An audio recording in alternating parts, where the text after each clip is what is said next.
នៅក្នុងវីដេអូនេះយើងនឹងសិក្សាទាក់ទងជាមួយនឹងដែនអនុវត្តច្បាប់ព្រហ្មទណ្ឌនៅក្នុងការឬក៏ពេលវេលាហើយសំណួរនេះទៀតសោតគឺជាសំណួរមួយដែលពេញនិយមដែលបងប្អូនសិស្សនិស្សិតតែងតែឆ្ងល់និងជួបប្រទះជាញឹកញាប់នៅក្នុងការសិក្សារៀនសូត្រនៅក្នុងច្បាប់ព្រហ្មទណ្ឌនេះតែផងដែរដូច្នេះតាមគោលការណ៍នៃការអនុវត្តច្បាប់ព្រហ្មទណ្ឌការអនុវត្តច្បាប់ព្រហ្មទណ្ឌត្រូវមានកម្រិតនៅក្នុងដែនរបស់វាព្រោះពេលវេលានៃការប្រព្រឹត្តបទល្មើសក៏ដូចជាទីកន្លែងនៃការប្រព្រឹត្តបទល្មើសគឺច្បាប់ព្រហ្មទណ្ឌមួយមិនអាច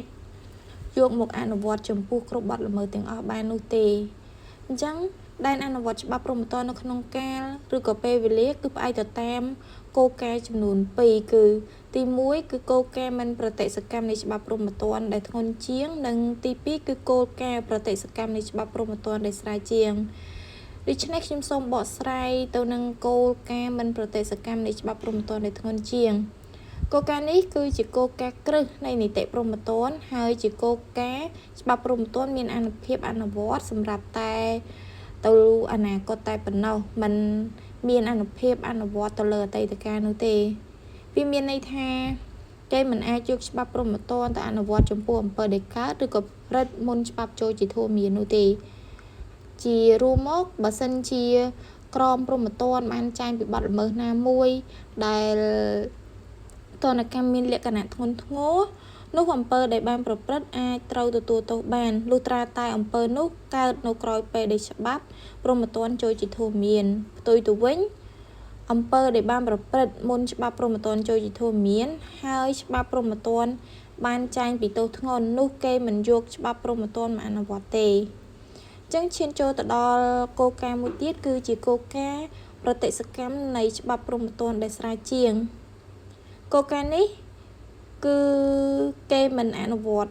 ច្បាប់ព្រហ្មទណ្ឌដែលធ្ងន់ជាងទេតែគេនឹងយកច្បាប់ព្រហ្មទណ្ឌដែលចែងពីទោសដែលស្រាលជាងយកមកអនុវត្តដើម្បីផ្ដល់ផលអនុគ្រោះនឹងទៅដល់ជនល្មើស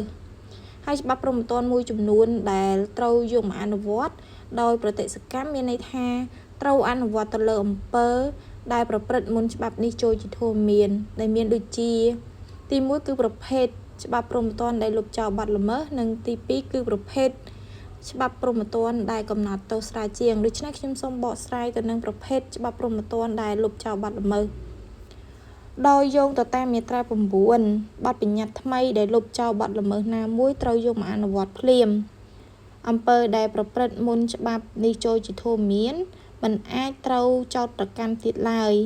ហើយការចោទប្រកាន់ដែលកំពុងប្រព្រឹត្តនោះត្រូវតែបញ្ចប់មានន័យថាបើក្រមព្រហ្មទណ្ឌបានចែងលុបចោលបទល្មើសណាមួយនោះគេយកក្រមព្រហ្មទណ្ឌមកអនុវត្តចំពោះអំពើនោះហើយរាល់នីតិវិធីនៃការចោទប្រកាន់ទាំងឡាយដែលបំរុងនឹងធ្វើឬក៏កំពុងចោទប្រកាន់លើអ្នកប្រព្រឹត្តបទល្មើសនោះគេត្រូវបញ្ឈប់ការចោទប្រកាន់នោះភ្លាមបន្ថែមពីនេះបើការផ្ដន្ទាទោសជាស្ថាពរត្រូវបានប្រកាសរួចហើយទោសដែលចេញអំពីការផ្ដន្ទាទោសនេះគឺមិនអនុវត្តទេឬក៏ត្រូវតែបញ្ឈប់ការអនុវត្តអញ្ចឹងមួយចំណុចមួយទៀតគឺប្រភេទច្បាប់ព្រហ្មទណ្ឌដែលកំណត់ទោសស្រាលជាងចំណុចនេះមានន័យថាបទបញ្ញត្តិព្រហ្មទណ្ឌដែលកំណត់ទោសស្រាលជាងត្រូវតែអនុវត្តភ្លាមដែលនេះមានគោលដៅគឺផ្ដល់ផលអនុគ្រោះទៅដល់ជនល្មើសនិងធ្វើឲ្យជនល្មើសនឹងចេះកសាងខ្លួនឲ្យក្លាយទៅជាពលរដ្ឋល្អឡើងវិញដើម្បីទុកជាគុណប្រយោជន៍សម្រាប់សង្គមជាតិទាំងមូលនៅថ្ងៃអនាគតប៉ុន្តែការផ្ដន្ទាទោសដែលចូលជាស្ថាពររួចហើយនោះត្រូវតែអនុវត្តទោះបីជាទោសដែលប្រកាសនោះធ្ងន់ធ្ងរយ៉ាងណាក៏ដោយហើយការអនុវត្តភ្លាមនៃបទបញ្ញត្តិថ្មីគ្មានអានុភាពទៅលើសុពលភាពនៃកិច្ចនីតិវិធីដែលបានបំពេញស្របតាមបទបញ្ញត្តិចាស់នោះឡើយ